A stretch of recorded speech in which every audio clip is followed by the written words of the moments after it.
the number 7, learning by it, the meaning of warming up.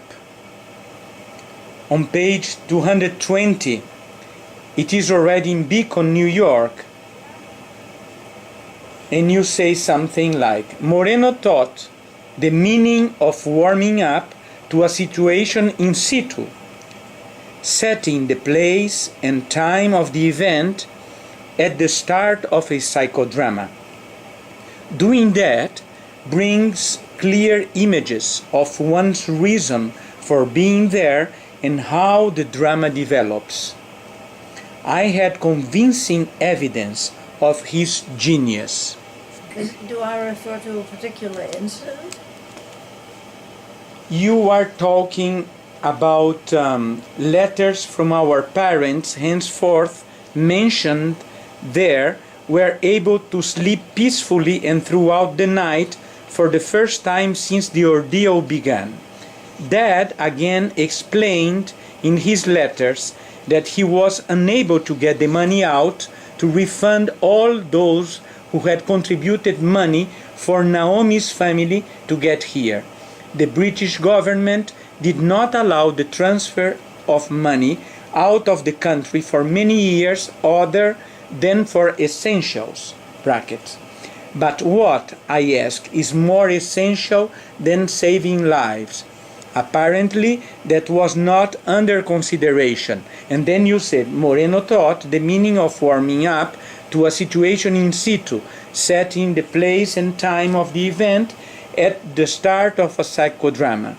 Doing that bring clear images for one's reason for being there and how the drama develops. I had convincing evidence of his genius.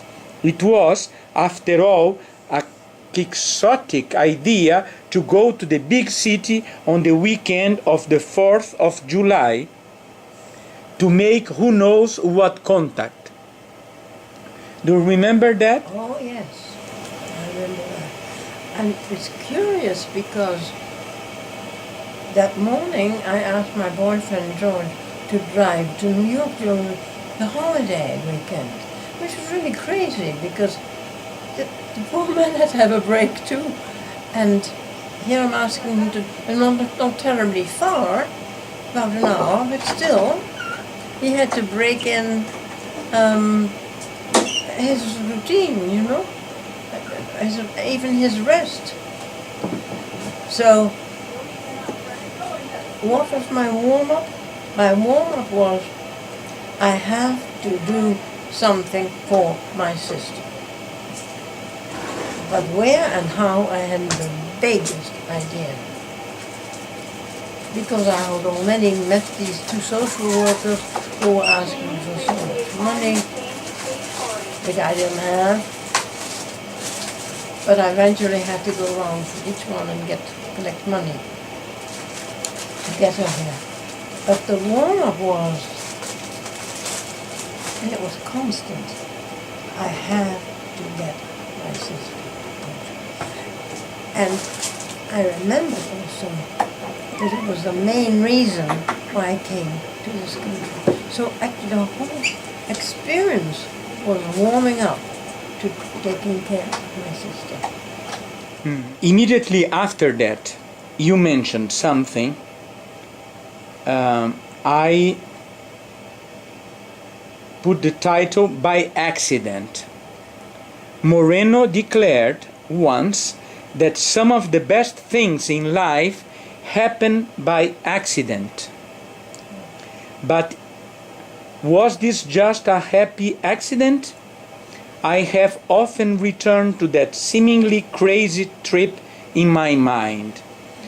An additional reassurance was that this unseen person, only a voice over the telephone, offered additional options even in case the Barcelona trip did not work out. The mere awareness that there were other options lifted a heavy weight off my shoulders. Yeah, because nobody knew where to turn. Where do you go with this? There's a war on. And Nazis are there. How do you escape the Nazis? And how do you get to this country? You need money. So that was really, as I think back, a profound series of lessons for me to be grown up and responsible. To be grown up? Grown up and responsible. Mm-hmm.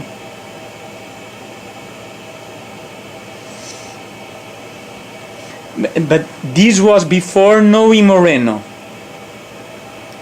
Yes, oh yes, my mama made me, and we discussed why it was necessary for me to come to the States, way before. Mm-hmm.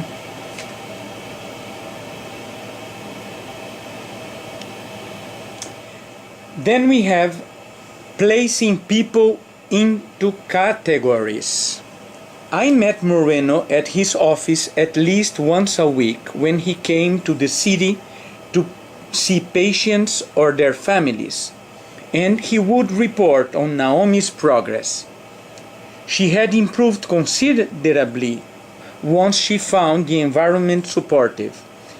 Whenever I visited her, I was able to assess her condition, which I reported to Moreno.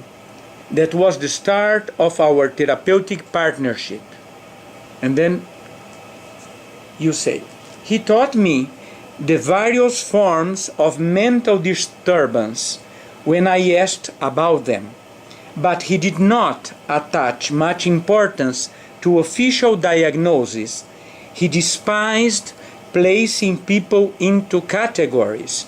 A few people at Beacon were listed as students to avoid stigmatization. You have to realize that in those days, if you were a marked mental patient, that usually meant crazy. I mean, paranoid, schizophrenic. They didn't know much about bipolar illness at the time. And Moreno always refused the concept. And the categories that people produced, which would then limit the necessity to get out. You were safe in your categories, but that's no way to live. And it became very, especially clear in this country, with the blacks. They were categorized. They were separate, they were different, they were low. They were actually only low because they came here, the majority, as slaves. They weren't slaves to begin with, they were kings and queens where they came from. So it's so dangerous to talk about putting people, it's like putting them in a box with a lid on it. Fine, I know who you are. It doesn't work. Mm-hmm. It's not how it works anymore. So it's not that he didn't use the categories he used for diagnosis, but for him it was not that important. That's what they want in the Department of Mental Hygiene. Mm-hmm. When you report about a new patient coming in, or patient's progress, paper. And what about drugs? Did he prescribe drugs frequently? No. Very infrequently. He didn't believe in drugs. He believed that you do something about the person's whole being. And drugs were an interference. They were a reduction. You couldn't predict the outcome. And even tried once to do insulin therapy. The family insisted on it. And they went into shock, into insulin shock. And one patient broke her shoulder. Wow, shocked. And only if people insisted on it. In fact, we had one patient whose older brother was a doctor. And I think this older brother who was a doctor, like all the other doctors, doesn't want to admit that he has a mentally ill brother. And if he is ill, then he has to be punished because he's bad. And so he had him, I don't know when it is, they started to do these surgeries twice. And he reduced this young man to a vegetable. Lobotomize it. Lobotomy. Lobotomy. Twice, not once, twice. And I saw this going on also outside of me. And I thought, now that's cruelty. And that's hatred.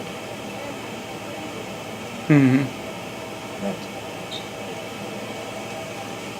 I think he tried to talk the brother out of it. But the brother said that's what he brought him for. Did Moreno treat this person? There was nothing left to treat. He was a vegetable. He couldn't contact with him. The connection, nothing.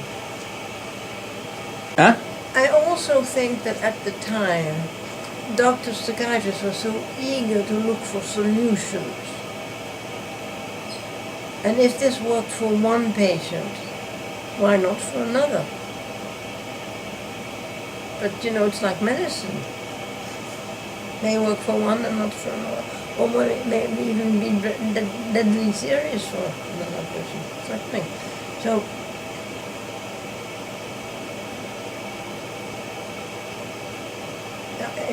it was quite an experience for me to see,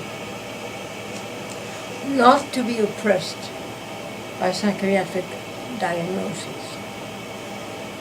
Still, on the same chapter, there is something I called the number 10 learning bite, voices that guide. You say, quite apart from the lesson Moreno taught of the Godhead within, there was another, namely that it is not pathological to hear voices. Therefore, I was not abnormal. One can hear voices that guide and do not lead one astray, as do those of a mental patient. Yeah, they're different, the voices. Sometimes I wasn't even aware I heard voices, but I had a certain knowledge of something. And the voices I was talking about they were knowledgeable voices. They guided me with knowledge. They told me what was going on. So I was never afraid of them. But mental patients are afraid of them, even though they don't know they've produced them themselves. It's very different. And Moreno said he thought that anyone who didn't hear voices of that kind wasn't normal.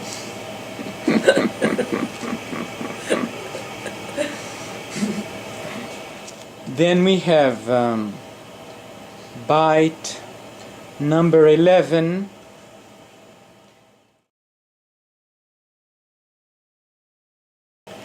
Moreno challenged many cultural assumptions. For instance, creativity and spontaneity are not honored, respected, or encouraged in children in most societies. Moreno's work was seen as encouraging uncontrollable behavior. Western culture esteems motor control, intelligence, obedience, and discipline from without. According to Moreno, when spontaneity and creativity are encouraged, children and adults learn discipline from within. Well, I used that principle in bringing up my son. I didn't interfere with his development. In fact, I always say I brought him up with benign negligence. But he knew he could always come to me. Instead of me coming to him and wanting to correct him, he came to me to ask for help. And that's much healthier. Mm-hmm. And that was gave him discipline from without. And then, because it didn't come from me, it came from him to ask me. What did Moreno say about that type of education? Boo! Get rid of it. Encourage spontaneity and creativity throughout the educational system. But he said, you know, most people are afraid of their own spontaneity and creativity, and that's why they're afraid to see it when they see it in children. Then there is something else I called, number 12, the psychological home. I learned, you say, unobtrusively, living side by side with him, absorbing whatever Moreno was doing or communicating, breathing it in. No one could fail to become significantly changed by the atmosphere this man created around himself, a sense of vitality, purpose, devotion to ideas, and new dimensions of perceiving and appreciation for everyone's imagination. In effect, promoting a sense of well-being in spite of the world's threats and obstacles. What I found with him was what he termed, brackets, the psychological home, a place of nourishment for the psyche, where one is embraced by opportunities of expression, safety, support, encouragement, spontaneous learning, creativity, and hope. It was, as René Maria Rilke admonished, brackets, love consists in leaving the loved one space to be themselves while providing the security within which that self may flourish. Well, he created a psychological home for people who were not at home anywhere else. They were rejected by their family, or they didn't fit, whatever. And here they were allowed to be left by themselves if they wanted to, and if they wanted to fit in better, they could. If they did, and even if they didn't want to fit, not fit. Okay. And was that in Beacon or all the time? Beacon to begin with. Well, that percolated throughout our life with him, my life with him. He respected people, no matter how small or how stupid or out of it. Yes, human. Mm-hmm. And he always implied that there, but for the grace of God, go I. I could be patient myself. In fact, I nearly was. He said it. At some point he says, he was his own worst patient.